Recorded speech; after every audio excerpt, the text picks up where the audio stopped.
আসসালামু আলাইকুম রহমতুল্লাহ। বন্ধুরা, আজকে আমরা 7টি গুণ সম্পর্কে আলোচনা করব যেগুলো মুত্তাকিদের মাঝে থাকে। ফকিহ আবুল লাইস সমরকন্দি রহমতুল্লাহ আলাইহি বলেন, কোনো ব্যক্তি মুত্তাকি হতে চাইলে তার মাঝে এ 7টি গুণ থাকা আবশ্যক। আর এই গুণাগুণগুলো বিভিন্ন অঙ্গ প্রত্যঙ্গের সাথে জড়িত। 1. মুখ। মুখের দ্বারা যে সমস্ত গুনাহ হয় তা থেকে বেঁচে থাকতে হবে, যেমন মিথ্যা কথাবার্তা পরিহার করা, গীবত, গালিগালাজ পরিহার করা এবং নেক কাজ করা, জিকির করা, বেশি বেশি কুরআন তিলাওয়াত করা। আল্লাহর ভয়ের কারণে কুরআন তিলাওয়াত ও ইলম চর্চায় লিপ্ত হবে। আল্লাহর ভয়ের কারণে হারাম ও অপবিত্র কিছু খাবে না, সর্বদা হালাল খাবার খাবে, প্রয়োজনের বেশি খাবে না, ইত্যাদি। 2. চোখ। চোখ দ্বারা মন্দ কিছু দেখবে না, লালসা ভরা দৃষ্টিতে দুনিয়ার দিকে তাকাবে না, আল্লাহর আনুগত্যশীল বস্তুর দিকে দৃষ্টিপাত করবে। 3. হাত। হাত দ্বারা কখনো খারাপ কাজে ব্যবহার করবে না, কোনো গুনাহের কাজে হাত সম্প্রসারিত করবে না, হাতকে কোনো হারাম বস্তুর দিকে প্রসারিত করবে না। আল্লাহর সন্তুষ্টির অর্জনের জন্য হাতকে ব্যবহার করবে, আল্লাহর নাফরমানির পথে ব্যবহার করবে না। 4. অন্তর। অন্তরকে হিংসা, বিদ্বেষ, কঠোরতা ইত্যাদি থেকে মুক্ত রাখবে, আর কল্যাণকামিতা, ভালোবাসা, দয়া মায়া ইত্যাদি সুকুমার বৃত্তি সৃষ্টি করবে। 5. ইখলাস।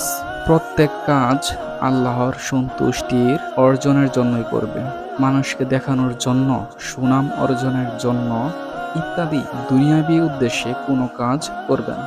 6. পা।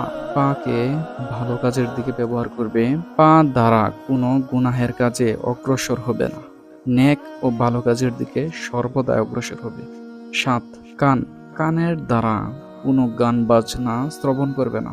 যাদের মাঝে উল্লেখিত 7টি বিষয় পাওয়া যাবে তারাই মুত্তাকি। আল্লাহ রব্বুল আলামিন তাদের সম্পর্কে মহাগ্রন্থ কুরআন পাকে ঘোষণা করেছেন, ওয়াল আখিরাতু ইনদা রাব্বিকা লিল মুত্তাকিন। আর পরকাল আপনার প্রতিপালকের নিকট মুত্তাকিদের জন্য।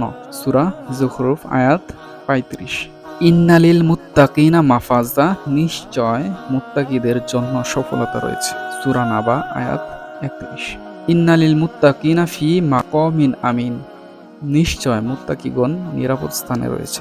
সূরা দুখান আয়াত 51। আল্লাহ রব্বুল আলামিন আমাদের মুত্তাকিদের চিরমুক্তির ঘোষণা দিয়ে পবিত্র কোরআনে ইরশাদ করেন, ওয়া ইম মিনকুম ইল্লা ওয়ারিদুহা কানা আলা রাব্বিকা হাতমান মাকদিয়া সুম্মা নুনাজ্জিল লাযিনা তাকাউ ওয়া নাযারু যালিমিনা ফিহা জিসিয়া। নিঃসন্দেহে তোমাদের প্রত্যেকেই জাহান্নামে দেওয়া হবে, এটা তোমাদের প্রতিপালকের পূর্ব সিদ্ধান্ত। তারপর আমি মুত্তাকিদের উদ্ধার করব আর জালিমদেরকে জাহান্নামে নিক্ষেপ করব। সূরা মারিয়াম আয়াত 71-72। তো বন্ধুরা, আমাদের মাঝে এই 7টি গুণ আছে কিনা? আল্লাহ তাআলা আমাদের সকলকে এই গুণের আওতায় আসার তৌফিক দান করুন। আমিন।